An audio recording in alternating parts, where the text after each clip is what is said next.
निशाना, तुझ पर होगा ना सफल,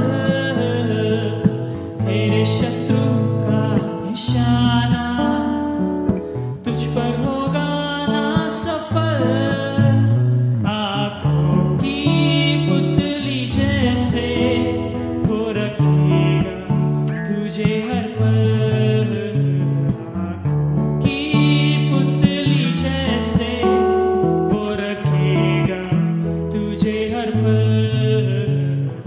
गिन के स्तुति करो बेशुमार उसके दानों के लिए, अब तक उसने संभाला मुझे अपनी बाहों में लिए हुए, अब तक उसने संभाला मुझे अपनी बाहों में लिए हुए। आए तुझे जो मिटाने, वे शस्त्र होंगे बेअसर, आए तुझे जो मिटाने, वे शस्त्र होंगे बेअसर। तेरा रचने वाला तुझ पर रखता है अपनी नजर, तेरा रचने वाला तुझ पर रखता है अपनी नजर। गिन के स्तुति करो बेशुमार उसके दानों के लिए, अब तक उसने संभाला मुझे अपने बाहों में लिए हुए, अब तक उसने संभाला मुझे अपने बाहों में लिए हुए। गिन गिन के स्तुति करो।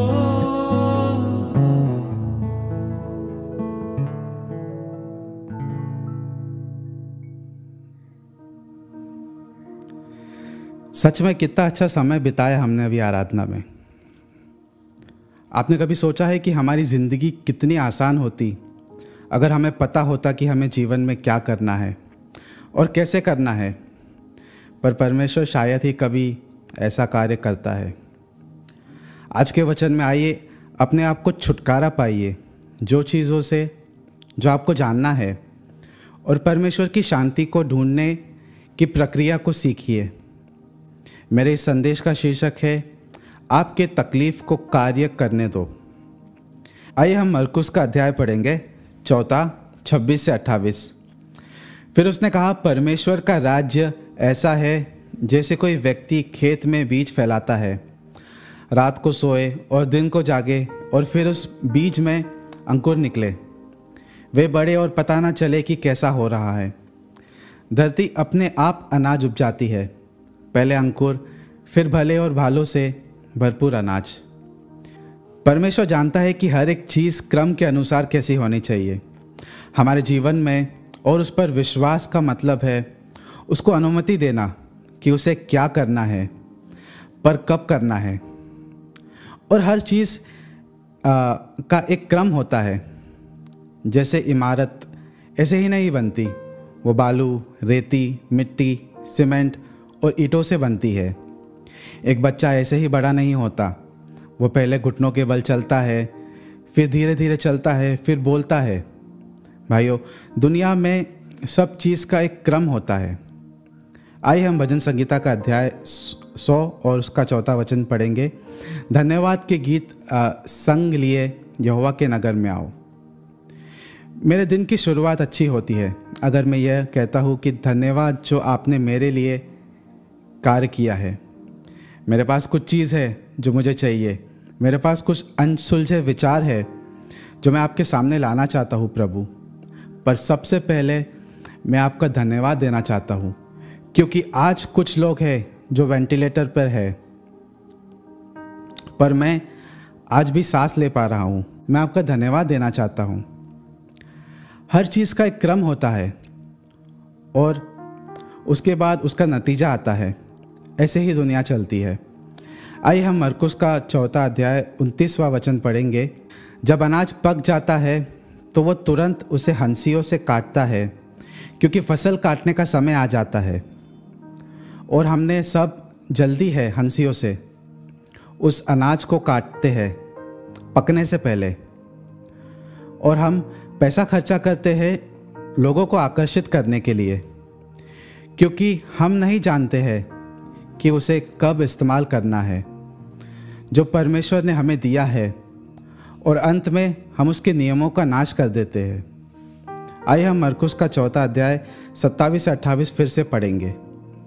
रात को कोई सोए और दिन को जागे, और फिर बीच में अंकुर निकले, वे बढ़े और पता ना चले ये कैसा हो रहा है। धरती अपने आप अनाज उपजाती है, पहले अंकुर, फिर भले और भालों से भरपूर अनाज। और यही एक मुख्य वचन है।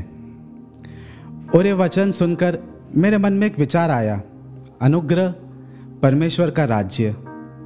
और मैंने सोचा, अगर मैं दिन भर उस परेशानी के दबाव में सोचता रहूँगा और मैं अपने तरीके से कार्य करना बंद करूँगा और सब परमेश्वर पे छोड़ दूँगा, क्योंकि वो जानता है कि उसको कैसा संभालना, तो सोचिए मेरी ज़िंदगी कितनी अच्छी होगी।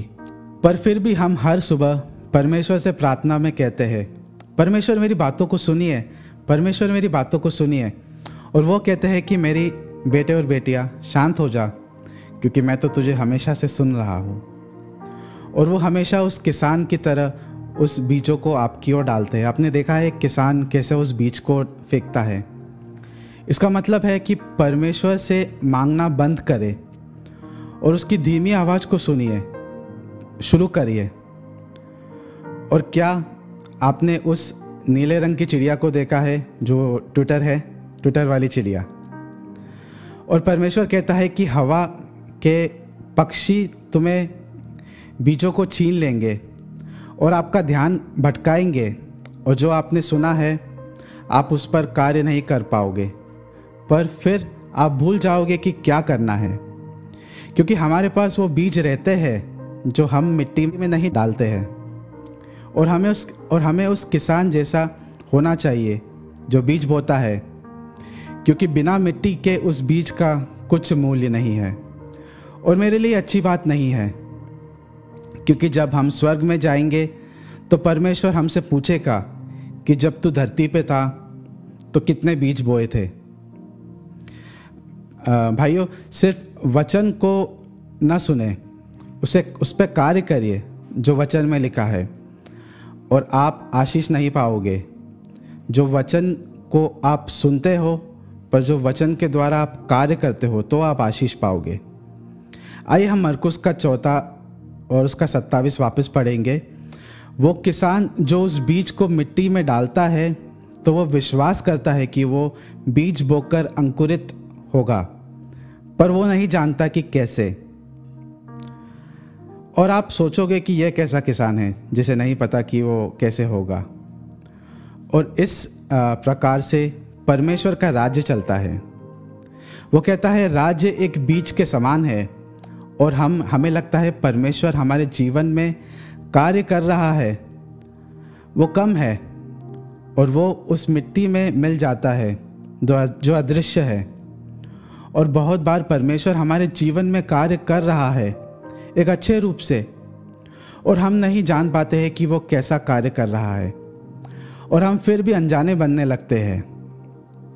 हमें ऐसा लगता है कि हम परमेश्वर के साथ उस रिश्ते में नहीं बढ़ रहे हैं। पर कभी कभार परमेश्वर का वचन में बढ़ना निचली ओर से नहीं होता है, यह आपकी भावना से और आपके विवेक में। कभी कभार वो गहराई वाले काम जो परमेश्वर करेगा, वो उस ऊंचे स्तर से भी बड़ा होगा। और वो इमारत क्या मतलब है जो बिना मजबूती के नींव के। परमेश्वर ने कहा है कि राज्य क्या है, वो एक छोटे से बीज के समान है। वो शुरुआत में हमें मामूली लगता है, पर वो एक प्रक्रिया से जाता है जो हमें अदृश्य लगती है, और बहुत बार हम अनजान हो जाते हैं। वो किसान के समान जो उस बीज को मिट्टी में डालता है और उसे पता नहीं कि उसे कब देखना है, और वो उसमें पानी डालता है, उसकी देखरेख करता है, उसकी जांच करता है, और वैसे ही हमें परमेश्वर के साथ उस रिश्ते में बने रहना है। पर हम लोग कहते हैं कि अपनी नज़र हमेशा परमेश्वर पर लगाए रखिए और उस तूफान की ओर मत देख, उस बढ़ते हुए लहरों की ओर मत देख। पर मैं उस चीज़ों को कैसे देखूं जो अदृश्य है? आप हमेशा सोचते रहेंगे ऐसे, पर मुझे नहीं पता कैसे। आप में से कितने लोग हैं जिसे नहीं पता कैसे मेरी ज़िंदगी चलेगी? और वो किसान है, उसे नहीं पता कैसे कि वो बीज अंकुरित होगा। वो यीशु ने कहा है होगा। परमेश्वर में बढ़ना वैसा ही होता है भाइयों। और एक भाग है जो आपका हाथ में है और आपको पता है कि आपको क्या करना है। आप बोइए, आप पानी डालो और आप चलाओ, पर आपको नहीं जानना है कि वो कैसे होगा। और ये यीशु मसीह में जल्दी बढ़ने के तरीका है। आप भाइयों, आपको नहीं जानना है कि सब कैसा होगा, क्योंकि लोगों को लगता है कि परमेश्वर उन लोगों को चुनता है जो माहिर है, जो उत्तम है। पर परमेश्वर को तो मछुआरे को चुनना है जो कि पतरस था। वो वेश्याओं को चुनता है जो कि रहब थी। लोगों को नहीं जानते कैसा उन लोगों को ये परमेश्वर चुनता है, पर परमेश्वर तो नम्र लोगों को चुनता है। आप हमेशा सोचते होंगे कि ये कोविड परिस्थिति में मेरे पास नौकरी नहीं है, मेरे पास राशन नहीं है, दवाई लाने के पैसे नहीं हैं, पर मुझे नहीं पता कि कैसा होगा। आप में से कुछ लोग हैं जो कि इस परिस्थिति में है, वो नहीं जानते कि क्या करना है, पर परमेश्वर स्वर्ग से कहता है तुझे नहीं जानना है कि वो कैसा कार्य करेंगे। तुझे बस इतना जानना है कि कौन कार्य करेगा। आपको नहीं जानना है वो कैसा करेंगे, क्या करेंगे, कब करेंगे। वो सब हमारी समझ से परे है। और परमेश्वर पहले से ही उस कार्य की प्रक्रिया में है।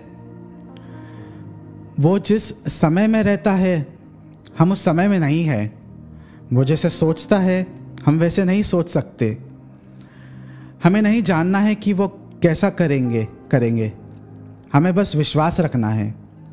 जैसे कि भजन संगीता 37 3 और 6 में लिखा है, भरोसा रखो और उसकी आज्ञाओं का पालन करो तो उसके बड़े कार्यों को देखेगा। और यीशु इसमें किसान नहीं है, वो तो बीज है परमेश्वर का।